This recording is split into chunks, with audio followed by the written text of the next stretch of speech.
Meu nome é Luiz Salvador. Hoje eu sou advogado trabalhista. Fui também defensor de presos políticos no processo do regime militar, na Operação Morumbi. Eu fui nascido inicialmente no interior de São Paulo, em Morro Agudo, em 1940, na época da guerra. Meus pais saíram desta região e eu ainda tinha poucos meses de vida e eles se mudaram para uma região do interior do Paraná chamada Açaí. Açaí, na época, 90% da população eram de japoneses ou filhos de japoneses. Então eu vivi em Açaí, nessa cultura japonesa, e passei a gostar da cultura dos japoneses. O judô, o karatê, o kendo, o beisebol. E não fui influenciado, então, pelo futebol. A minha cultura, ela foi uma cultura um pouco diferente da que normalmente tem os brasileiros. Em Açaí, eu cheguei a ser presidente da União Estudantil e nesse convívio com os estudantes, eu fui adquirindo um pouco de conhecimento das questões políticas, sociais e humanas. Depois disto, eu fiz um concurso para a Receita Federal e fui aprovado, só que nunca houve nomeação. Também fiz um concurso para o Banco do Estado do Paraná, onde eu fui admitido, e depois eu fui transferido para Curitiba no ano de 66 e vim trabalhar na direção-geral, na Secretaria-Geral do Banco do Estado do Paraná, ajudando a assessorar a diretoria em questões de redação. Em 1967, 3 anos após o golpe militar, houve em Curitiba a primeira greve brasileira dos bancários, onde eu tive uma participação muito ativa. E nesta greve, nós conseguimos conquistar algumas vantagens para a categoria bancária do ponto de vista social. Conseguimos o anuênio, que até então inexistia, mas nós não conseguimos, naquela época, negociar salário, porque os salários naquele período vinha tudo decretado por decreto-lei. Não era possível, então, se negociar salário. Mas se podia negociar outras conquistas sociais. E por causa desta participação minha nesta greve de 1967, que foi uma greve histórica, por ter sido a primeira greve após o golpe militar, foi aberto eleições para o sindicato dos bancários de Curitiba, que estava em intervenção. E eu fui escolhido como candidato a presidente, participamos do processo eleitoral e ganhamos as eleições. Então eu fui presidente do sindicato dos bancários de Curitiba, junto com alguns colegas, incluindo o Cláudio Ribeiro, que foi o secretário-geral. E no Sindicato dos Bancários, nós passamos a ter uma atuação no sentido de defender propostas que na época eram consideradas subversivas, mas que depois foram contempladas pela Constituição Federal de 88, tal como a liberdade sindical, tal como o direito da entidade não ter que prestar conta mais para o Ministério do Trabalho e apenas para a categoria. E foi, então, um período de muito conflito, de muita luta pela democratização.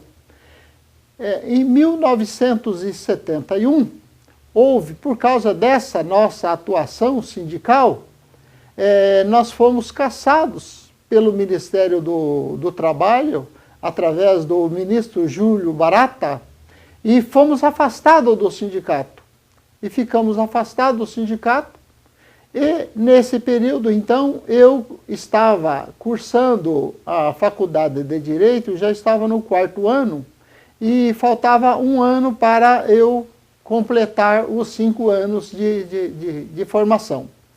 Passei, então, com esse afastamento da diretoria do sindicato pelo Ministério do Trabalho, passei a começar a trabalhar, fazer aquele trabalho que eu fazia de dirigente sindical na advocacia. Passei a trabalhar na advocacia trabalhista, passei a defender os trabalhadores na Justiça do Trabalho.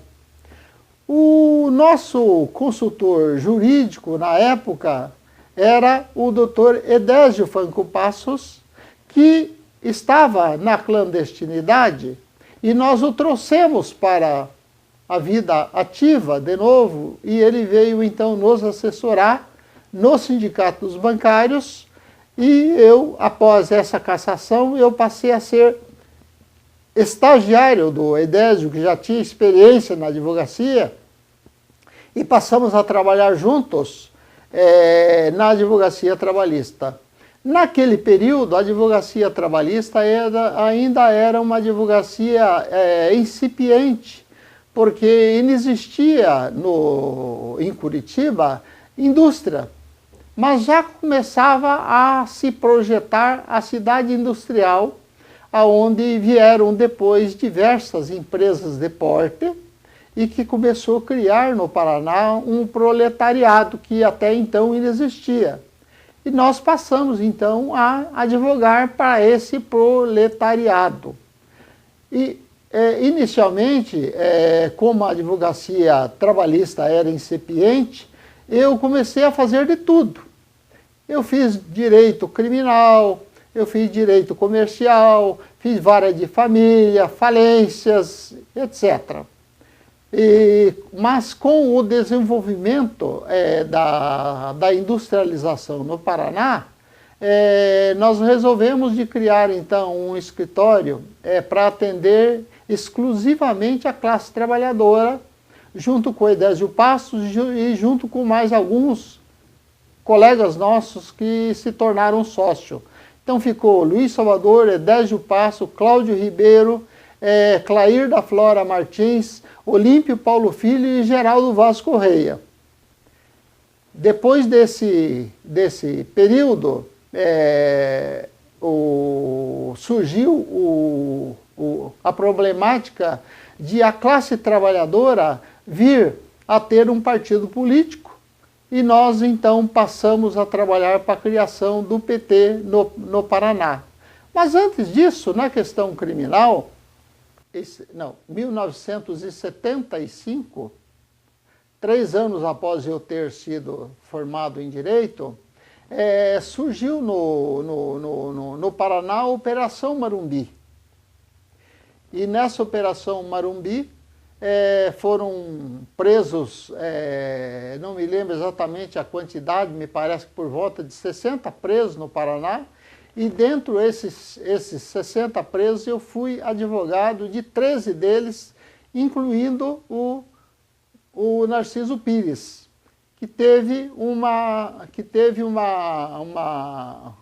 prisão um pouco mais sacrificada do que muitos outros, porque eles passaram a entender que o Narciso Pires era um agente muito perigoso. E depois, eu através do processo, eu acabei descobrindo a verdade, o que aconteceu. O Narciso, que sempre foi uma pessoa muito inteligente, muito estudiosa e muito dedicada às lutas pelos avanços sociais, naquela época desenvolveu uma ferramenta fantástica para a época. Ele criou um mimeógrafo de bambu que permitia a edição de milhares e milhares e milhares de panfletos esclarecendo a população sobre o que estava, na verdade, acontecendo com o regime militar e com a questão das multinacionais. o que estava havendo? Estava havendo é que, com a mecanização do campo, os trabalhadores da lavoura foram despejados para a beira das estradas, morando em barracões sem nenhuma garantia de condições de vida, de água, de higiene. E naquele período, o Jaime Lerner estava propondo, então, incrementando que o Paraná aqui ia dar emprego para todo mundo, que estava sendo criado aqui a industrialização do Paraná com a SIC, com a região metropolitana e essa cidade industrial. E então, com relação a essa prisão do Narciso e esse aparelho, em 1974, houve uma reviravolta eleitoral no Brasil. Até 1974, só quem ganhava as eleições era a Arena. Outro partido, que era na época o MDB, não conseguia ganhar as eleições. Mas em 1974, houve uma reviravolta. O MDB ganhou em diversos estados, em diversos municípios. E aí é que eu descobri por que o Narciso, na verdade, foi preso. Com essa criação desse mimeógrafo de bambu, chamado Reco-Reco, foi possível fazer um jornalismo paralelo para os trabalhadores, tanto do comércio como do campo, demonstrando, na verdade, o que estava por trás. O que estava por trás do desemprego, o que estava por trás da mecanização, o que estava por trás desse pessoal despejado do campo sem nenhum preparo e que começava a migrar para as cidades sem nenhum tipo de qualificação, tendo que fazer uma opção, já que quando conseguia o emprego ganhava o salário mínimo, e com o salário mínimo dava apenas para se alimentar, eles foram se organizando no sentido de conseguir moradia de graça. Passaram então a criar as associações e fazerem invasões em terrenos abandonados para fazer as suas moradias. E nós, então, fomos também colaboradores desse processo, porque nós víamos que era um absurdo, era uma barbárie que estava acontecendo com essa população que estava sendo despejada do campo, sem nenhum preparo, sem nenhuma educação, sendo jogado nas beiras das cidades, às vezes nos bairros das cidades, sem nenhum tipo de condição de uma vida digna. Nós passamos, então, a ajudar a criar as associações de bairro, procurar lutar contra o poder público no sentido de criar condições de vida para essa população que vivia nesses bairros, nessas favelas, condições tipo assim, levar água, levar luz, conseguir extensão das vias de transporte coletivo. E esse também foi um processo muito enriquecedor. Nesse processo político, em que foram presos diversos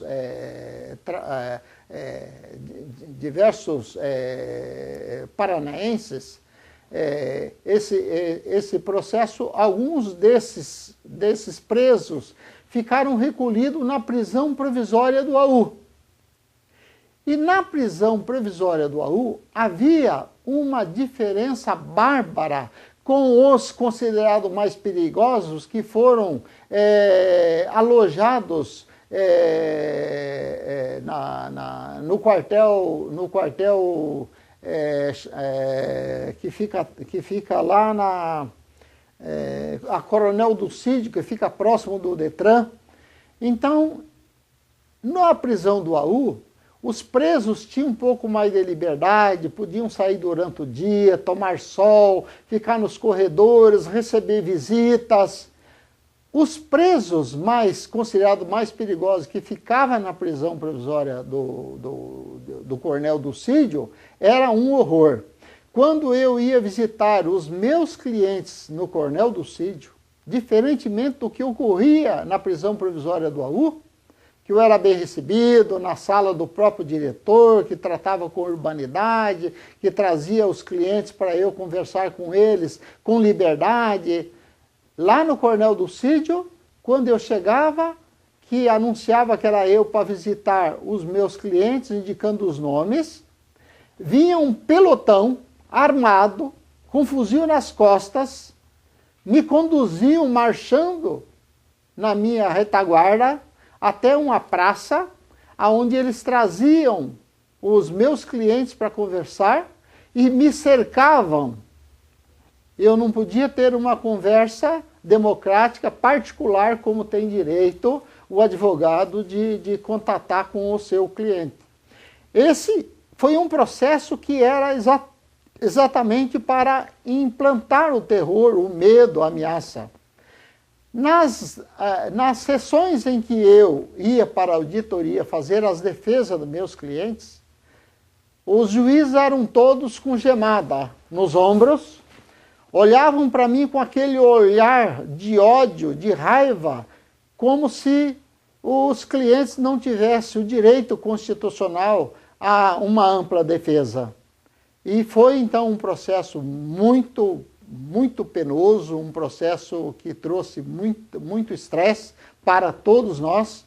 Felizmente, esse processo, afinal, acabou sendo julgado improcedente para a maioria dos presos, depois que ficou caracterizado que, na verdade, aquele processo político que foi montado foi um processo político que tinha um viés de punir aquele grupo que ajudou o PMDB ganhar as eleições em 1974 da Arena.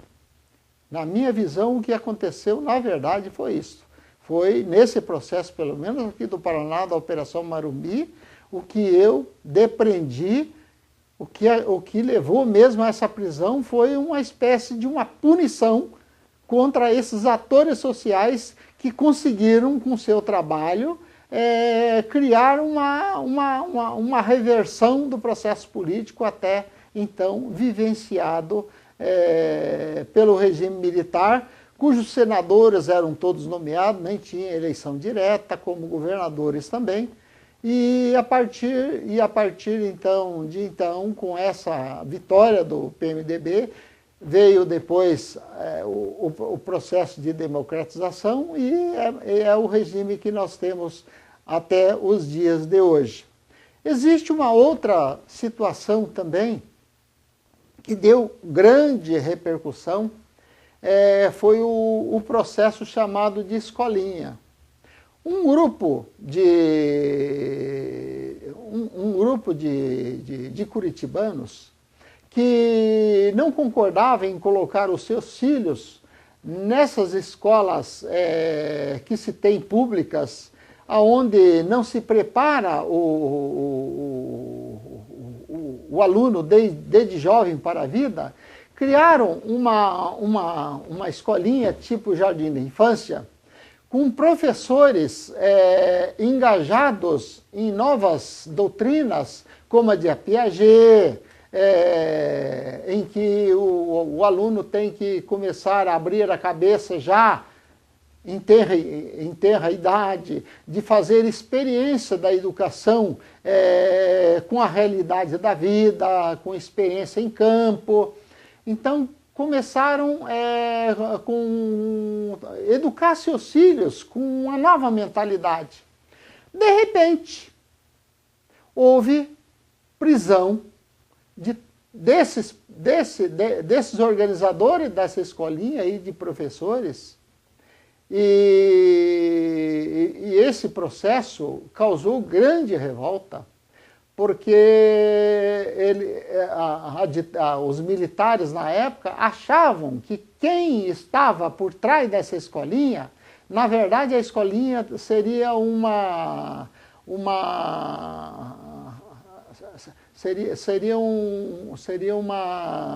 um refúgio, um subterfúgio para esconder atrás de si uma célula de subversão. Montar esse processo com essa perspectiva só que deram com os burros na água, porque essa perspectiva nunca existiu. E aí começou a haver divulgação da imprensa do Brasil inteiro, relatando o que estava acontecendo aqui no Paraná, com a precisão desses professores e desses organizadores, e que a ditadura, os militares não conseguiram provar que existia qualquer célula por trás.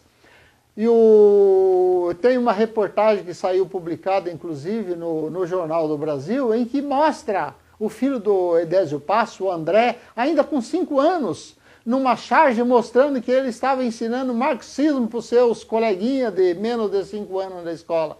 Então foi uma desmoralização esse processo político, e eu, na época, fui advogado de todos esses presos políticos.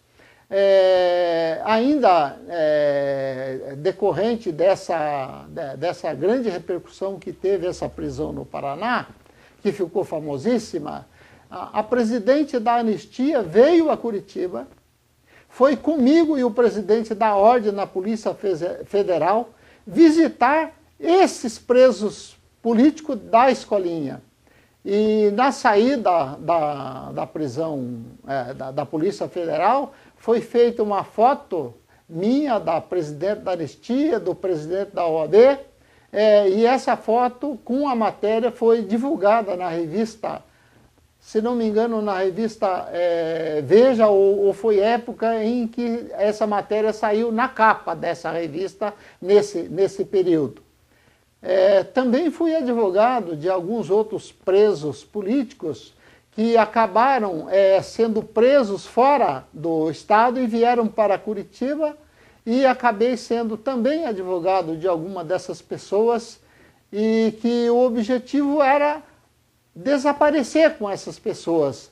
Mas como a gente conseguia fazer denúncia de que estava sendo preso, que tinha sido preso, e começamos a procurar aonde estariam presas essas pessoas, a gente também conseguiu fazer com que essas pessoas acabassem sendo soltas, sendo liberadas pelo regime. Existe uma outra situação também que deu muita repercussão, e essa foi a razão porque houve a unificação do movimento da igreja com um movimento tido de esquerda no Paraná.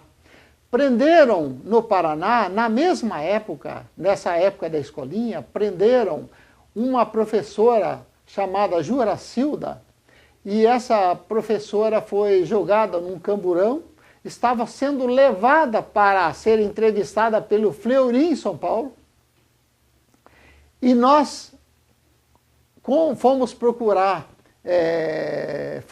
a igreja, fomos procurar o bispo, e conseguimos então com que o bispo fizesse uma carta para ser lida em todas as igrejas, denunciando essa prisão arbitrária da Juracilda.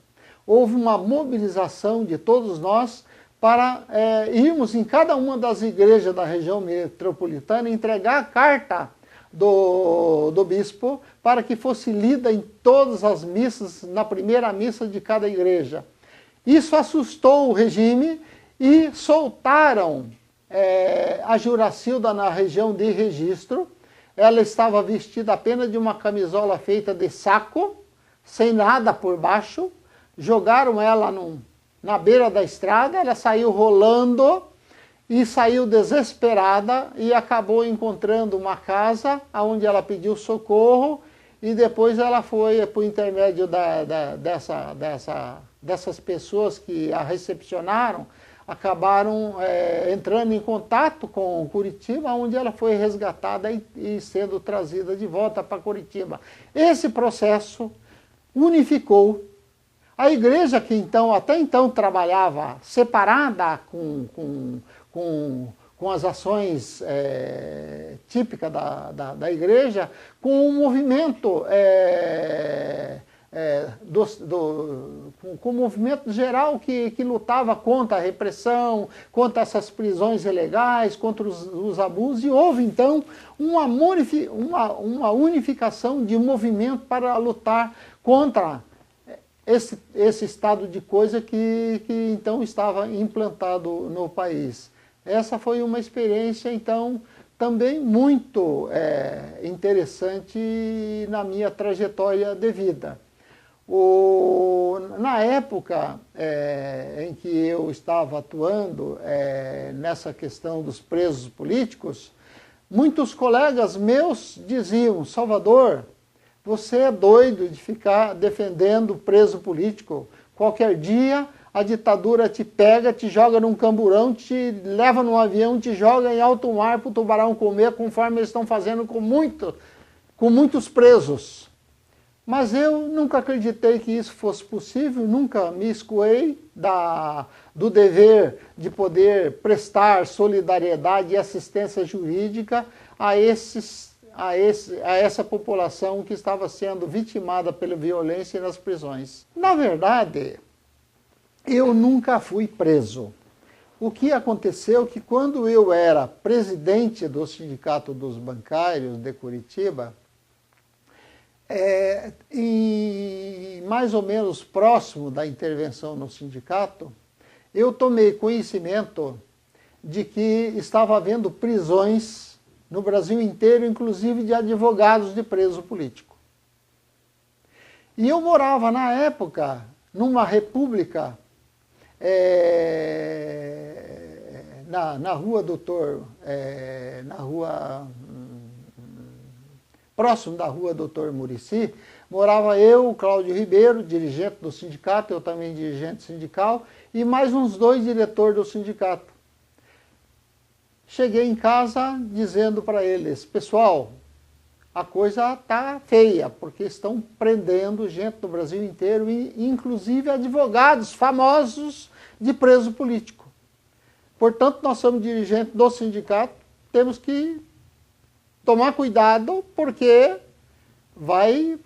poderá haver prisões aí, apesar de nós não estarmos praticando nada de ilegal, mas para o regime, naquele período, as nossas ações sindicais eram consideradas subversivas. No dia seguinte a esse aviso, às 4 horas da manhã, um batalhão do DOPS bateu na porta do nosso apartamento, da nossa república, entraram todos armados e nos prenderam a todos que estavam. Fomos levados para o DOPS. Chegando no DOPS, prestamos depoimento. Eu fui liberado, mas o Cláudio Ribeiro ficou preso e ficou desaparecido por 40 dias. Não conseguimos descobrir aonde que estava o Cláudio Ribeiro preso. Fizemos todas as tentativas de descoberta e não conseguimos. Havia na época um advogado militar que tinha um pouco mais de influência no sentido de tentar descobrir aonde estaria o paradeiro de presos. Nós o contratamos para ajudar a descobrir aonde estava o Dr. Cláudio Ribeiro, mas ele também não conseguiu descobrir aonde estaria preso o Cláudio Ribeiro. Eu, por acaso, e por obra do destino, acabei descobrindo onde estava o Cláudio. Na época, eu era presidente dos sindicatos bancários, era estudante de Direito e à noite eu era estudante do curso de Letras. Então a minha vida era atribuladíssima. E eu vivia lendo, estudando, por onde eu caminhava com o livro aberto, para tentar ver se dava conta das 2 faculdades e mais o trabalho que eu fazia. Fui convocado num dia de prova para dar um depoimento aqui onde existe esse shopping, aqui nessa praça onde funcionava ali um quartel militar, aonde também estavam as prisões secretas. E chegando ali, eu entrei e fui atendido por um comandante que me entrevistou e eu respondi as perguntas que ele me indagou. E como eu estava preocupado em retornar logo por causa da prova, Acabei, depois do depoimento, perguntei se sabiam me informar onde estaria o Cláudio, disseram que não sabiam, e acabei saindo dali, e ao descer as escadas, me lembrei que o livro que eu estava estudando da prova, eu tinha deixado na sala onde eu fui entrevistado. Voltei lá de sopetão para pegar o livro, com pressa, enquanto o Cláudio Ribeiro, sendo ouvido de novo com luzes nos olhos, e o Cláudio estava tão cego que não me reconheceu. Eu ainda disse, Cláudio, e ele olhou assim, como se não enxergasse nada, e acho que reconheceu minha voz, mas não conseguiu me reconhecer. A partir dali eu descobri onde estava preso o Cláudio Ribeiro, informamos a esse advogado, nosso militar, que entrou com habeas corpus e conseguiu soltar o Cláudio Ribeiro dessa prisão que ficou 40 dias, então, desaparecido. Que ano foi isso? Foi antes do AI-5 ou depois? Não, foi depois. Foi em 1970. A intervenção foi de 71. Foi em 1971. Na época que ainda eu era presidente dos sindicatos bancários e estava já com intervenção no sindicato. Foi mais ou menos entre 71 e 72, mas acho que foi 71. Como foi essa atividade sindical de, acho que 67, que você mencionou até a intervenção? Como que vocês estavam fazendo no sindicato? Na verdade, nós no sindicato estávamos buscando criar uma consciência nova na classe trabalhadora, nos bancários, no sentido de saber dos seus direitos, no sentido de denunciar quem estivesse abusando dos seus direitos. Então, na época, nós criamos uma ferramenta que foi uma ferramenta fantástica. Nós criamos um jornal chamado O Bicudo. Por esse jornal O Bicudo, nós abrimos um canal com os bancários de Curitiba para que cada bancário fizesse uma denúncia anônima, denunciando o seu chefe dos abusos que estava sendo cometido contra ele no meio ambiente de trabalho. E aí vieram denúncias de diversos bancos e diversos setores, e nós então divulgávamos no jornal aquelas denúncias, e isso causou um certo constrangimento por parte de muitos gerentes, mas criou também uma consciência nos bancários no sentido de que eles contavam com uma ferramenta organizacional que os ajudava na união da luta por melhores condições de vida, de salário, de trabalho e uma proteção contra as violências que estavam sofrendo no meio ambiente de trabalho. Denúncia de excesso de jornada, de não pagamento de horas extras, de assédio moral, de abuso de modo geral. E isto foi uma ferramenta fantástica. Outra ferramenta fantástica que nós conseguimos construir na época dos sindicatos bancários foi criar um restaurante popular ali na José Loureiro, onde ficava a sede dos sindicatos bancários na época. Nós alugamos uma dependência embaixo, criamos um restaurante popular que servíamos a refeição a preço de custo subsidiada para os bancários. Com qual objetivo? Ajudar os bancários a ter uma alimentação sadia, a preço que eles tivessem condições de suportar. Esse ambiente também permitia um contato direto e constante da diretoria com o maior número de bancários que se reuniam para a gente discutir a questão bancária, a questão sindical, o que estava ocorrendo no Brasil, o que estava ocorrendo no meio ambiente de trabalho dele. Isso também foi uma experiência muito importante da época da nossa gestão no sindicato. Mas, na época, tudo que se fazia, você tinha que prestar conta para o Ministério do Trabalho. Eu recebia constantemente ofícios do SNI me solicitando que eu desse informe de coisa que estava acontecendo do sindicato, qualquer dúvida que eu tivesse, qualquer desconfiança, que eu relatasse para o SNI. Mas o que estava acontecendo dentro do sindicato, eu não via nada de ilegal, de irregular, então eu nunca fiz nenhuma comunicação a essas cartas que eu recebia na época do SNI. Cheguei a receber algumas cartas do CCC também, mas que também não dei bola, acabei jogando as cartas fora, porque eu sempre tive consciência de que era preciso que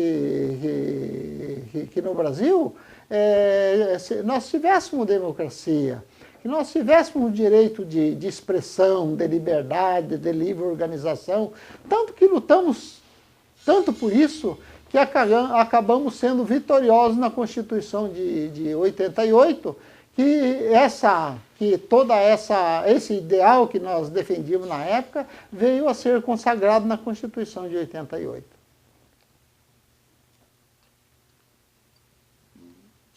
Que ano mais ou menos foi o processo da escolinha? Foi a escola-oficina ou foi a... Foi a escola-oficina. A escola-oficina. Deixa eu ver. Essa escola-oficina foi antes da Operação Morumbi. Um pouquinho antes. 74? Eu acho que foi 74.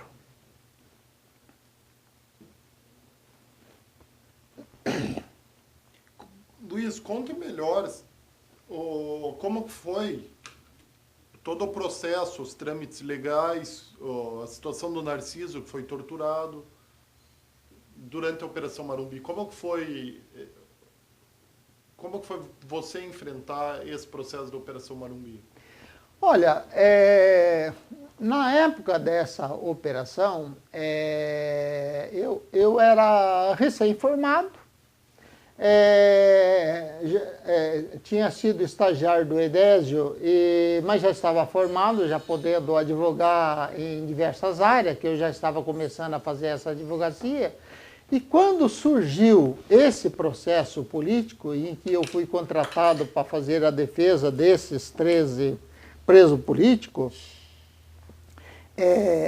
eu comecei a me dedicar bem mais nessa questão, por uma questão social, humanitária, nesses atendimentos, tanto que diariamente eu visitava os presos políticos do presídio do AU, porque lá eu tinha mais liberdade, de a hora que eu chegasse eu era recebido, eu era bem tratado, então diariamente eu levava para os presos políticos jornais, revistas, dando notícias do mundo daqui de fora.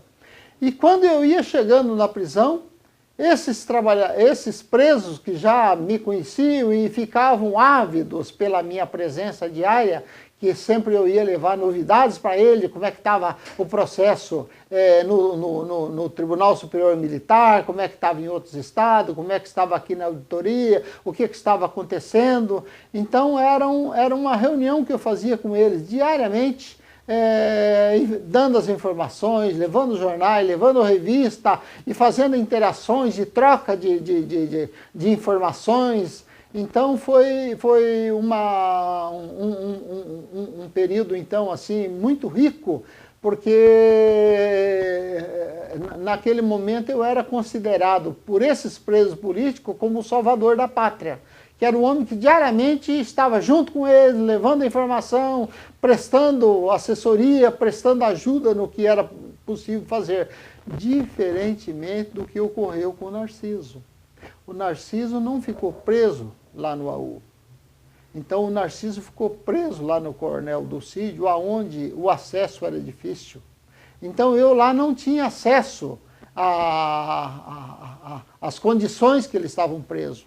Eu só tinha acesso no meio do pátio quando eles eram trazidos para conversar comigo e eram cercados por policiais para ouvir o que eu estava conversando com eles. Então eu tive muito pouco acesso desses presos que ficaram no Coronel Dulcídio, incluindo o Narciso.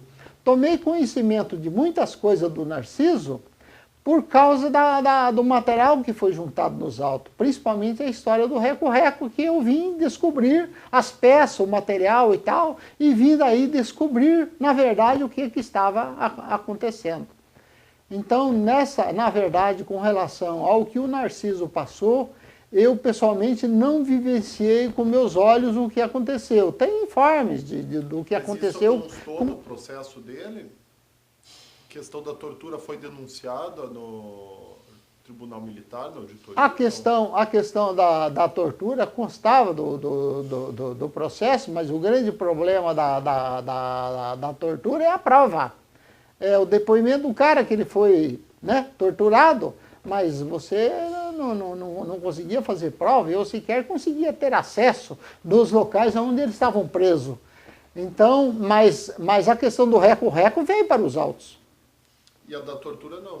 Da tortura só a notícia, mas não as provas de que ele foi torturado. Mas isso foi lido na auditoria militar, a denúncia? Sim, a denúncia que foi torturado, mas aí a questão da prova de que foi, e fotografia da tortura, essa prova material, a gente não tinha. Portanto, os juízes não consideraram a alegação.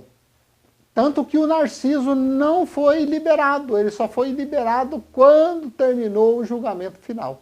Foi um dos últimos a ser liberado. Alguém mais foi submetido à tortura na Operação Marumbi? Teve vários que foram submetidos à tortura. Esses que ficaram presos lá no Coronel do Cídio, todos eles, segundo eu tenho conhecimento, todos eles foram torturados, porque eram considerados presos de alta periculosidade. E como foi a tua relação, como que era a tua relação com os juízes da auditoria? A minha relação com o juiz auditor, que aí tinha o juiz auditor e tinha o colégio de juízes militares, né, que eram escolhidos nos quartéis para vir ali servir de juízes complementares. A relação que eu tinha com relação ao auditor militar era uma relação amistosa. Eu nunca fui destratado por ele. Agora, com relação aos demais componentes, era uma relação que não dava nem para conversar. Eles olhavam para mim com um olhar de morte, como se eu fosse também um daqueles denunciados que tivesse praticado os mesmos crimes. Conte, Luiz, um pouco melhor para o telespectador poder imaginar como que era esse processo legal, como que era uma sessão no tribunal, nesse tribunal especial. Sim. Essas sessões, então, as sessões de ouvidas desses presos, eles eram ouvidos em sessões públicas, em que eram marcadas diversas sessões. E nessas sessões, os advogados se faziam presente e acompanhavam, então, os depoimentos, as ouvidas de testemunho. Então, não eram sessões secretas, eram sessões públicas. Então, era um processo como ocorre no juízo comum, só que num regime especial, numa auditoria militar, cujos juízes eram militares, né? Inclusive o auditor era militar. E a lei que eles aplicavam não era do Código Penal, é a Lei de Segurança Nacional. Um regime totalmente arbitrário, não democrático, e que trata a pessoa como bandido, já como condenado. Não tem aquele viés que nós temos no direito comum, que se assegura o direito constitucional de que enquanto não tiver trânsito em julgado, a pessoa é inocente. Lá não. Lá o cara está sendo tratado já como se fosse condenado. Como que os depoimentos que eles faziam sob tortura eram inseridos no processo? Só no verbal. Constava do depoimento e isso ficava a encargo do... Como prova, como se o depoente tivesse no seu processo de Porque interrogatório, ele tivesse afirmado... o que poderia acontecer é que um outro preso, que também estava prestando depoimento, poderia, se tivesse visto, dizer que no caso do outro companheiro ele viu sendo torturado, porque não tinha outro jeito de prova. Não, mas eu digo como que a confissão que o preso fazia integrava a acusação contra ele. Na verdade, esses depoimentos constam do processo, só que existe, existe uma regra no processo que o depoimento do acusado só serve de prova se ele confessar alguma coisa, mas o que ele fala em seu benefício não serve de prova.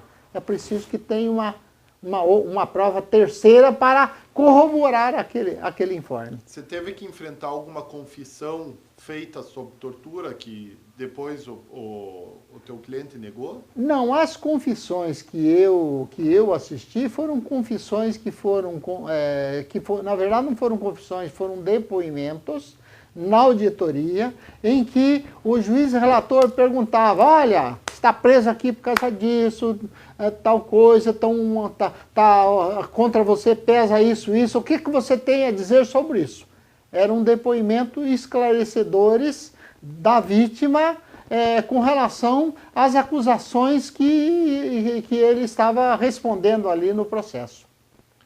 Então era muito mais uma defesa pessoal de negar os fatos ou confirmar os fatos do que uma prova de ouvida de testemunha para corroborar, porque nós não tínhamos testemunhas para provar as violências, as agressões e as torturas.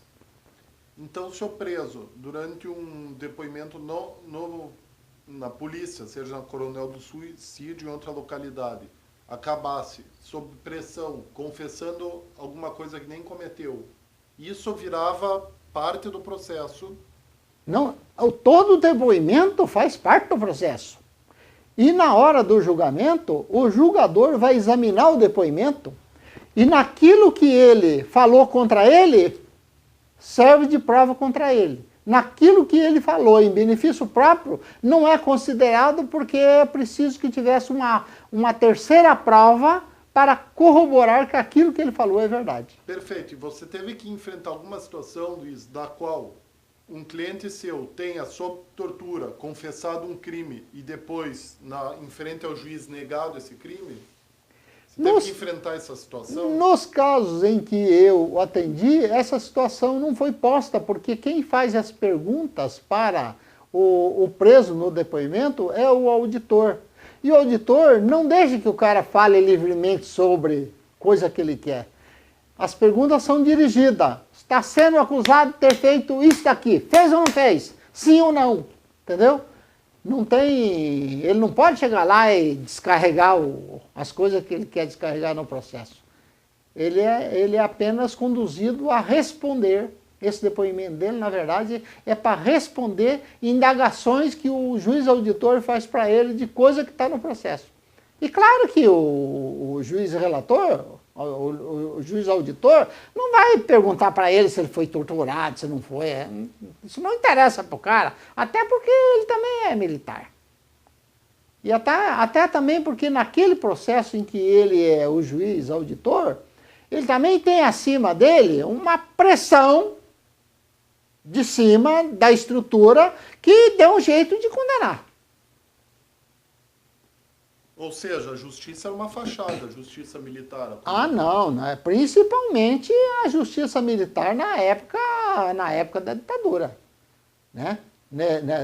Nessas prisões políticas que houve, ali eram prisões, era para massacrar o cara mesmo, dar um jeito de condenar o cara, até para dar uma justificativa externa de por que houve as prisões políticas no Brasil inteiro. Aqui no Paraná, Operação Morumbi, em São Paulo, Operação Bandeirantes, em Santa Catarina, Operação Barriga Verde, e foi por aí. Foram prisões que ocorreram no Brasil inteiro, cada uma com um nome. Mas o objetivo era sempre o mesmo: pegar esses agentes sociais que ajudaram nesse processo de fazer com que o MDB, na época, ganhasse as eleições da Arena, que até então não se ganhava. A Arena era absoluta em tudo, nomeava governador, nomeava senador, e nos processos de prefeito, vereador e tudo, era um massacre. Eram só a Arena que ganhava as eleições. E quais artifícios os juízes utilizavam para a condenação do réu? Para criar uma justiça arbitrária? Quais artifícios legais permitiram a Mas criação... eles têm o Código Penal e o Código de Processo Penal. Então, o artifício legal está nas leis aprovadas que se aplica aos praticantes de crime contra o Estado, né? A Lei de Segurança Nacional.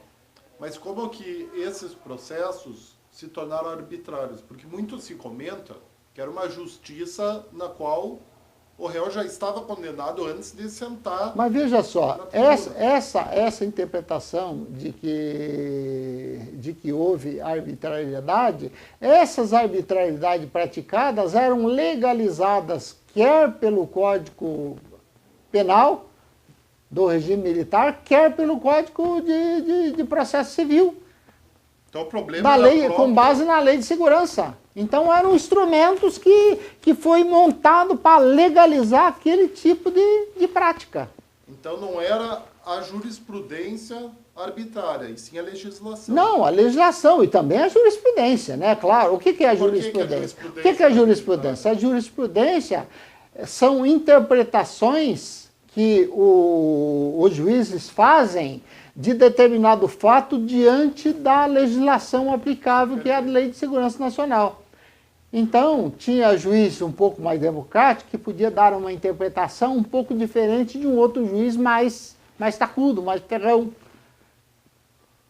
Então, eles, na verdade, praticavam a democracia, entre aspas, aplicando o Código Penal Militar, aplicando o Código de Processo Militar, aplicando a Lei de Segurança Nacional, onde limitava os direitos democráticos que são garantidos na legislação civil, quer no Código Penal Civil, quer no Código Penal de Processo Penal também civil.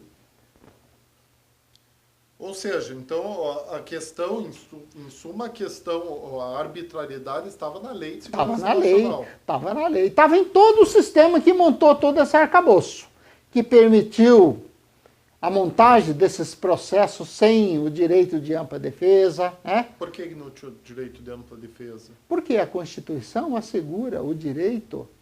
Primeiro, a Constituição Federal diz que todo cidadão é inocente até prova em contrário,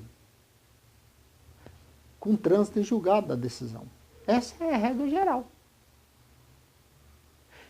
E assegura também a todo cidadão o direito de ampla defesa, de ele produzir todo tipo de prova possível, imaginável e inimaginável na sua defesa. Só que nesse processo militar, como é que os presos iam provar, por exemplo, que foram torturados? De que jeito? Se eles estavam isolados. O máximo que podia ocorrer é de ter algum outro preso que tivesse visto.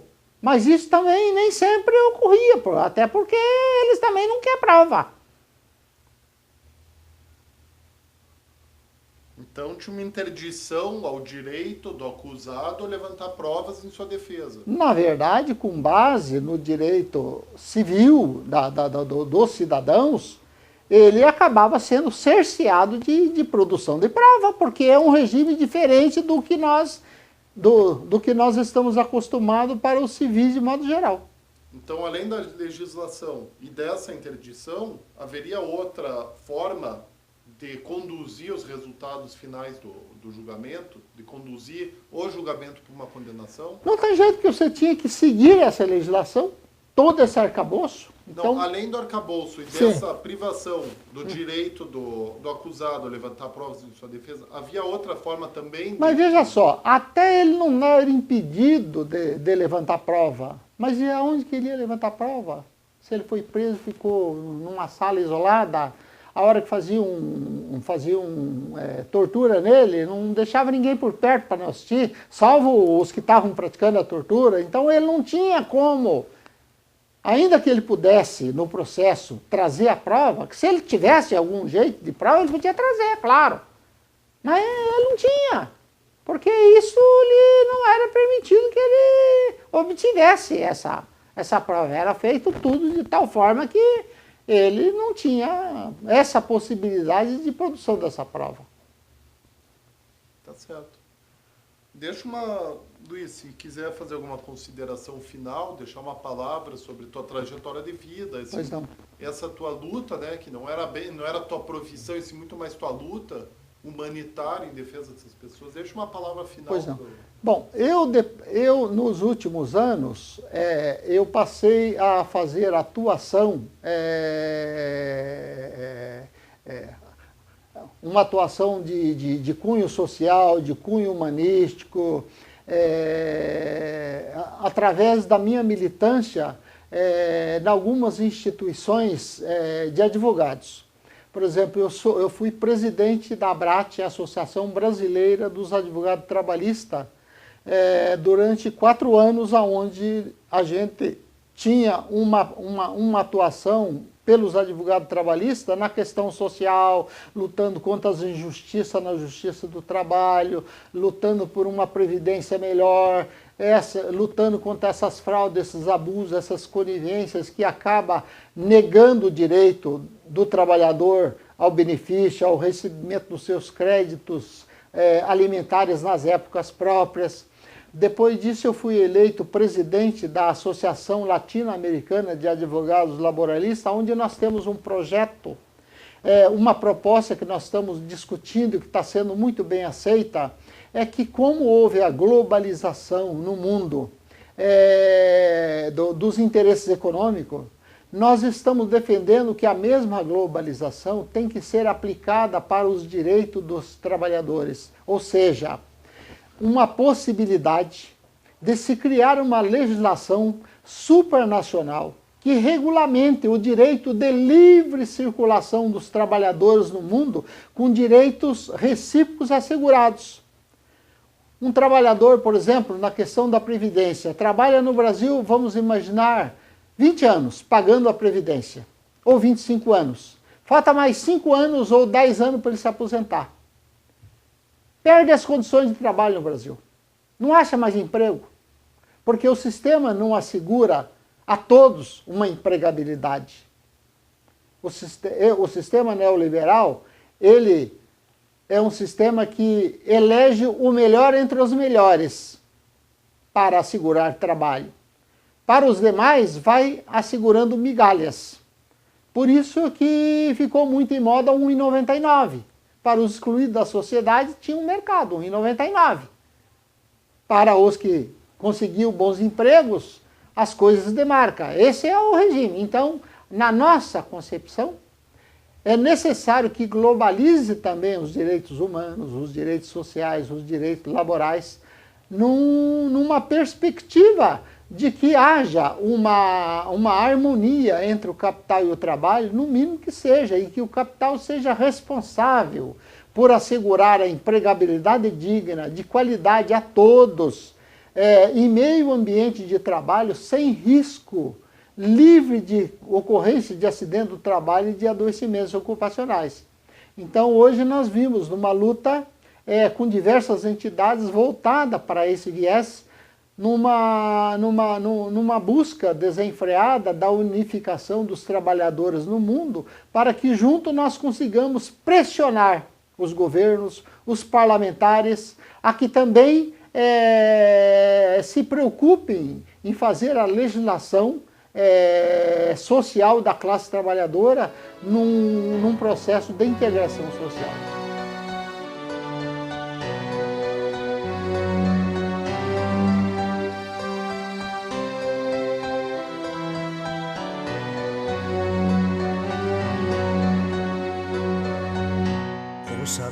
Esta canção, ela fala pra você.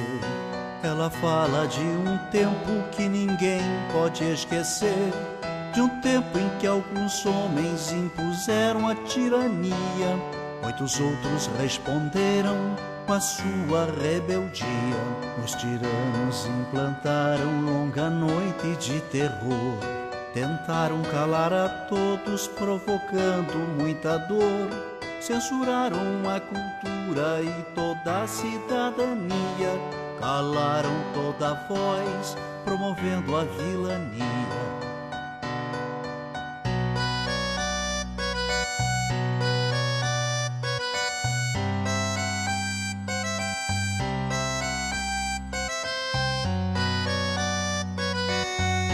Pelas fábricas, escolas, nas ruas e construções, reagiu o nosso povo à violência dos grilhões. Resistiram estudantes, camponeses e operários, foram homens e mulheres a enfrentar os sanguinários. Três reis, Zé e Désio, Seixas, Isis, Marighella, entregaram suas vidas pra vida ficar mais bela.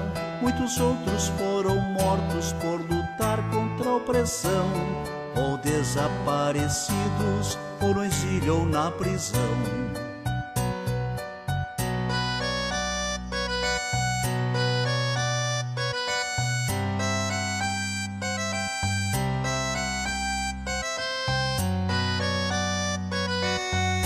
Com a luta desses homens derrotou-se o opressor. Muito sangue derramado, muita lágrima e suor. Quem tem medo de retorno não se sinta equivocado. O terror que foi um dia poderá voltar dobrado. A mesma vigilância de quem ama a liberdade poderá impedir que volte o império da maldade. Mas a luta continua por justiça e pelo pão, pela reforma agrária, por saúde e educação.